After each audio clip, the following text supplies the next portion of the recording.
booktube. Aaron here. I hope you're doing okay. Today I'm going to be wrapping up my reading year as a whole for 2023, and I'll go into some of my plans for 2024 as well. I've already made a video about some of my favourite books in 2023, and so if you haven't caught that yet, I'll try to remember to leave a card and a link to it maybe down below in the description. Before I go into the general wrap up for 2023, I thought I'd just cover a few of the books that I've been reading in December. This won't be a full December wrap up. I don't think I'll make a full December wrap up. It's kind of been swallowed up by all of this end of year stuff. So instead, I'll pick up where I left off with the reading updates, and I'll just hopefully very quickly go through the 4 books that I've finished since my last reading update. The first of them was The Broken Road by Patrick Leigh Fermor, which is the last book in his journey. So he set out to walk from the Hook of Holland to Constantinople, and this book is mainly in Bulgaria, and then he makes a detour and goes up to Romania just for fun, and then he goes along the Black Sea, eventually gets to Constantinople, and it sort of goes on from there. The interesting thing about this book is that out of the 3 books, I think all of the material in here is actually older than the rest, so it's kind of closer to the time, since this walk was happening in the sort of early 1930s. And then I think the first book was written in the 60s, I think, and then the second book was written in the 70s, something like that. Something like that. So he had to do a lot of remembering and a lot of piecing together. And this book is, I think it was in the maybe early 60s, something like that, when he was putting this initial manuscript together. But he started writing it before A Time of Gifts. I think because someone asked him to write an article about this walk he'd been on, and he wanted it to end in Constantinople, so I think he started it sort of halfway along the journey. And then he sort of breaks off. He decides that he can't carry on the way he's doing it, and then I think that's when he started A Time of Gifts. So with the main manuscript that makes up most of this book, he doesn't get to the end. But what we do get then for the rest of the book are his diary entries, and it's kind of ironic that once you get to Constantinople, he really doesn't say that much. The editors of this book think that he never really shied away from saying that he did go through periods of depression, and they think that maybe potentially the fact that he finally got to Istanbul and maybe it wasn't quite what he was expecting, may have might have sort of pushed him into one of those periods, but it's really just conjecture. But it seems like he did have some fun, but he just didn't really cover everything he could have covered in their rather fragmentary diary entries for that period. Then the really magical thing in this book for me is after Istanbul, he goes on to Greece. He doesn't mention being in Greece, but it suddenly jumps to this journey that he makes to Mount Athos, and these rambles that he has around, and he's staying in monasteries. It's an island that's devoted to Orthodox monasteries, and it's just amazing. So, and these are all diary entries, but they're suddenly expanded, and it sounds like his usual prose style. So you can tell this might be when he's really beginning to develop as a writer. And then I could really appreciate how Vermeer was in these later books in A Time of Gifts, and he was able to capture the energy of these earlier diary entries, and yet they're still reflective as well. And so it was really wonderful. It felt kind of like going full circle, since there's a weird kind of time loop going on with the kind of publication or the writing history of this book. So it was really, really lovely, and a great way to end the year, really. Even though I read a few other things, but his writing has really been a highlight of this year. Then I read Letters to Commando by Edmund Duval, which is a kind of a coda to his book, The Hare with Amber Eyes. And it's really lovely. I did kind of talk about this in a book haul that I did recently. I was partway through it when I was hauling it. But it's quite a quick read. It's full of, all of these photos, and it's just a really lovely, but like The Hare with Amber Eyes, quite brutal book. And then we've got The Phone Box at the Edge of the World, which is kind of similar to Letters to Commando. It's about kind of talking or having a conversation with the dead, even though they're not there to listen. And it was actually, I enjoyed it much more than I expected to. Every year, me and my wife do like a book swap, and so this is what she gave me, and I really did like it. I would say it's not necessarily a book that pulls you in, but it is a book that carries you along, if that makes any sense.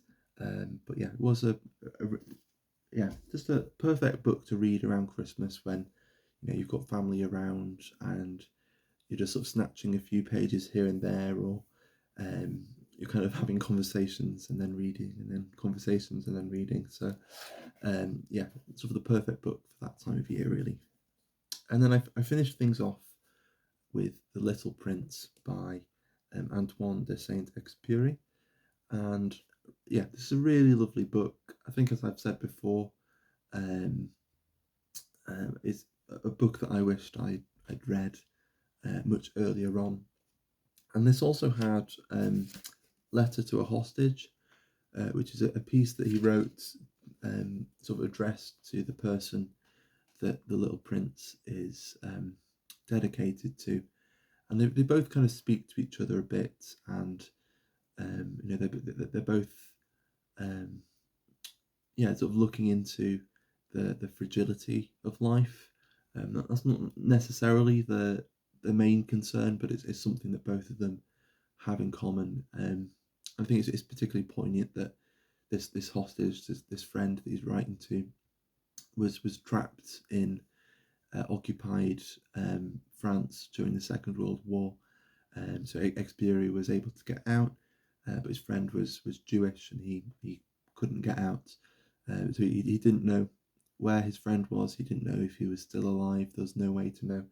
And so his life to Saint-Exupéry seemed particularly fragile, I think. So that's everything that I finished. At the moment, I'm reading The Diaries of Kafka, just dipping in and out. This will see me through, I think, a fair way of next year. And that's put me in a mood for reading some more Kafka. So I'm also reading The Trial at the moment. Still reading Purgatory by Dante. I'll be going quite slowly through this. But I think at the rate I'm going, I'll be finishing Paradise around Easter time, which is quite fitting. And then I'm also reading The Half-Finished Heaven, selected poems by Thomas Transtromer, and these are selected and translated by Robert Bly, and I really, really quite like his poetry. It's he just says things in a way you wouldn't quite expect.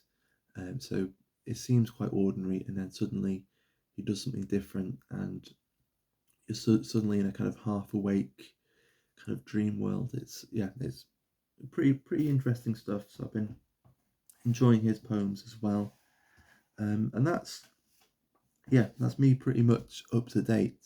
So I think now that we're up to date, I'll try and do a bit of a wrap up for the year as a whole. So I finished 100 books, which, as someone just pointed out, is a nice round number. I'm not sure whether I'll ever read 100 books in a year again.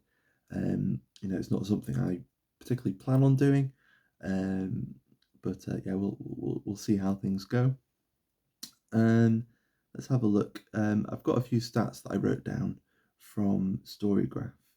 So my most read authors, so authors that I read multiple times, include John le Carré, Jorge Luis Borges, Rilke, Patrick Leigh Fermor, Sylvia Plath, Marcel Proust, Dante, Shakespeare, Hafez, and Leonora Carrington, which is quite a fun group to have together. So I'll just imagine them having a little New Year's party somewhere in a, I don't know, strange alternate dimension.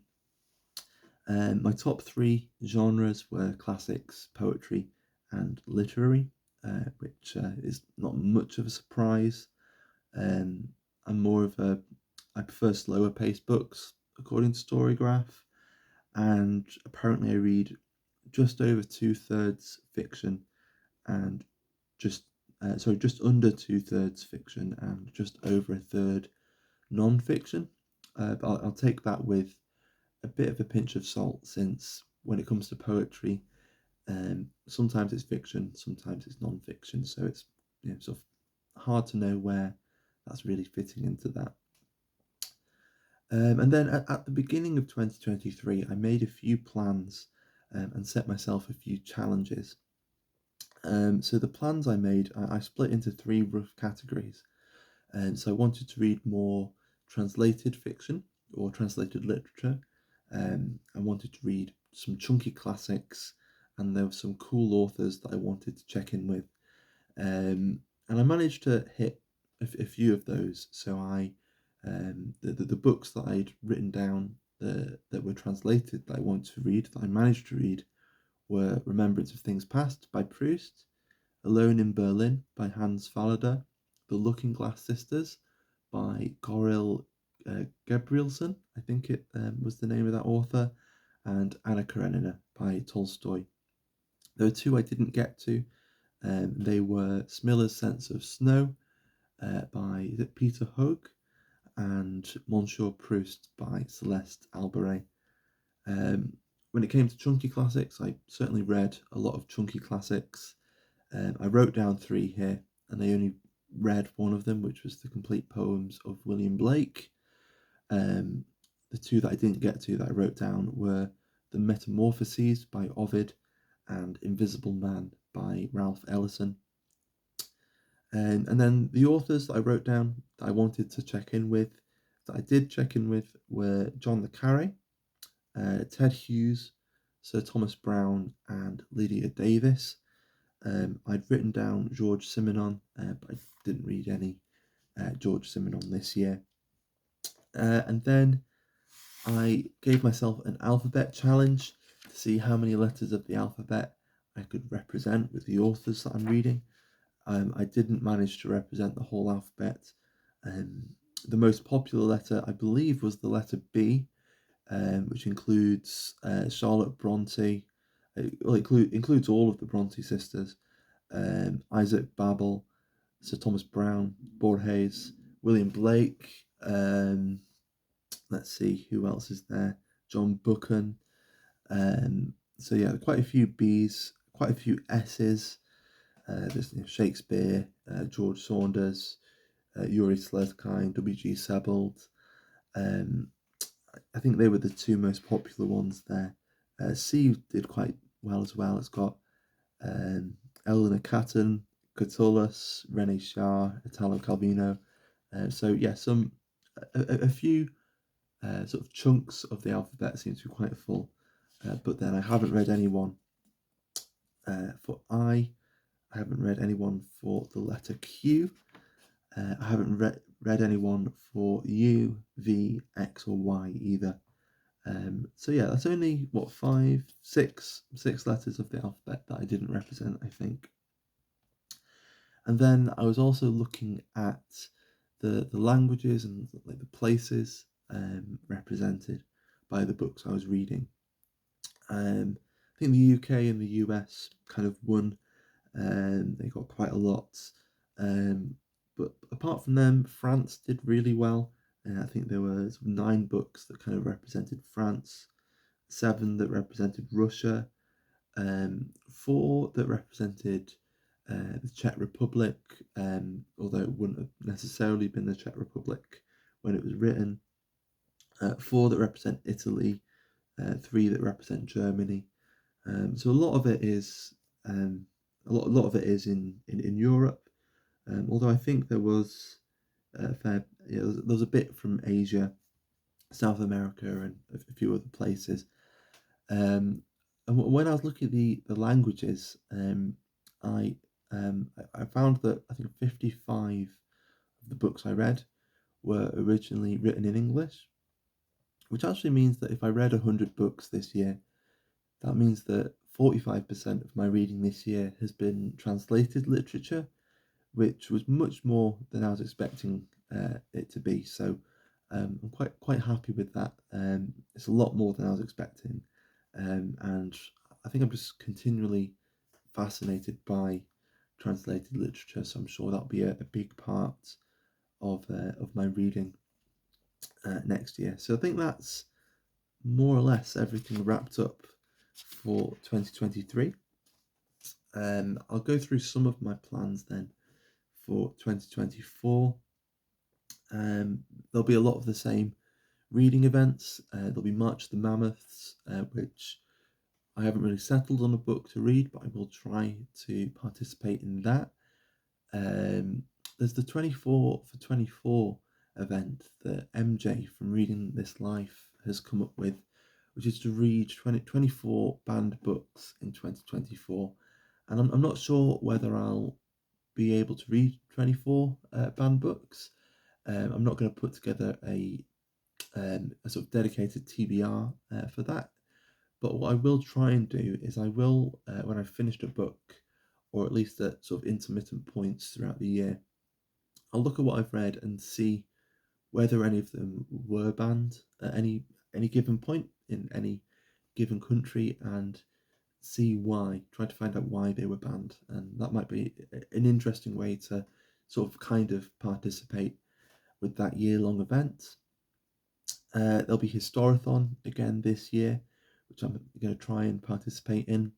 In January, I've got plenty of sort of ancient history stuff on my Kindle, and so I'll try and find a book on ancient history that I can read in January for Historathon.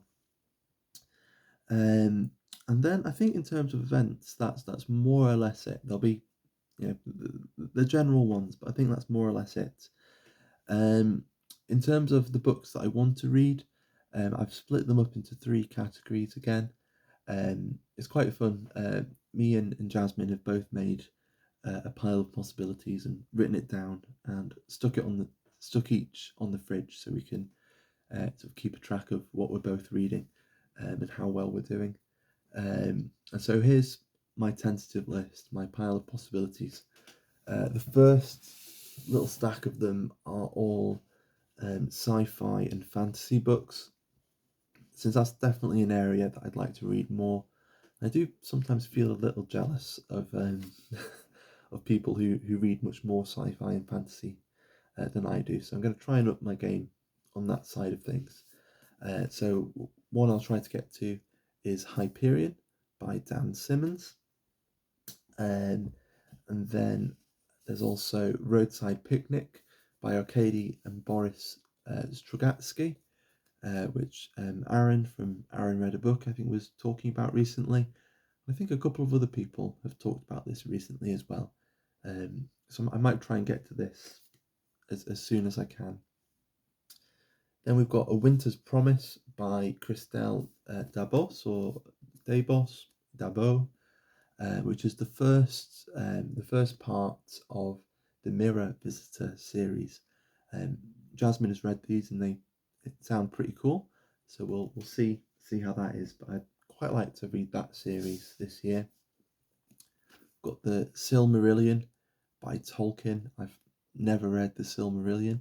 The Hobbit and the Lord of the Rings are more or less responsible for why I read and for a lot of what I love in reading comes directly from those books. So it'd be good to read the Silmarillion as well.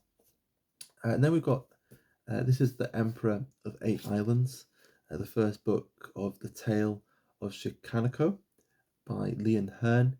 I hadn't really heard of these books before I picked them up. They just kind of looked cool, sort of fantasy books, roughly based on Japanese mythology, I believe. And I got the first two books. So this is Emperor of the Eight Islands, and then we've got Autumn Princess Dragon Child in these lovely FSG editions. So if I need to carry on with the series, I'll have to find matching editions because they make this nice. There'll be like a picture going along the spines of the books as I read them. So I'll have to track down the rest. And then we've got Earthsea, the first 4 books by Ursula K. Le Guin. She's an author that I've been hearing a lot about this year. And yeah, I think it's some of the sci-fi stuff I'd like to read. But I'll start with Earthsea since that's what I've got. The next section is reread. So I was a co-host for Remember December this year. So it was an event all about rereading. And a lot of my reading actually this past year has been rereading, and I want to keep that up. I find it really valuable to come back to a book that I've loved and to sort of just keep that relationship with the book going. So I'd like to reread War and Peace. I'll be rereading this very soon in January. Mark from Book Time with Elvis and Alan from Big Hard Books and Classics, and a few others as well. We'll all be reading War and Peace. And I won't really start it immediately, but I'll be getting back to this at some point. And this is the Maud translation. It's been updated by someone. It's been revised and edited by Amy Mandelka. So I don't know, it might seem a little less dusty than the Maud. I'm not sure. But I read the Maud translation of Anna Karenina in 2023 and found it really readable. So we'll see how that goes. And then at some point, I haven't fixed a date. It might be a March of the Mammoth book. It might be later on in the year. I'd like to read The Brothers Karamazov by Dostoevsky, and this is the new translation by Michael Katz. And so there are just a couple of rereads. In terms of pages, that's quite a lot of rereading, even if it's just 2 books. And then we've got just 4 random books that don't really fit into any category. So we've got Territory of Light by Yuko Tsushima, translated by Geraldine Harcourt. I just read the synopsis of this when I found it in a bookshop, and it rang a bell. I couldn't quite tell where I'd heard of this before, but I'd definitely heard of it before, so I was intrigued. So I picked it up, and I'd like to get to it as soon as I can. Then there's the Postman's Fiance by Dennis Theriot. I'm hoping I'm saying his name at least close to what it's supposed to be. And this is a sequel to the Peculiar Life of a Lonely Postman. So we'll see how that goes. I'm not sure whether it's a direct sequel or whether it's just kind of in the same world. I'm not entirely sure.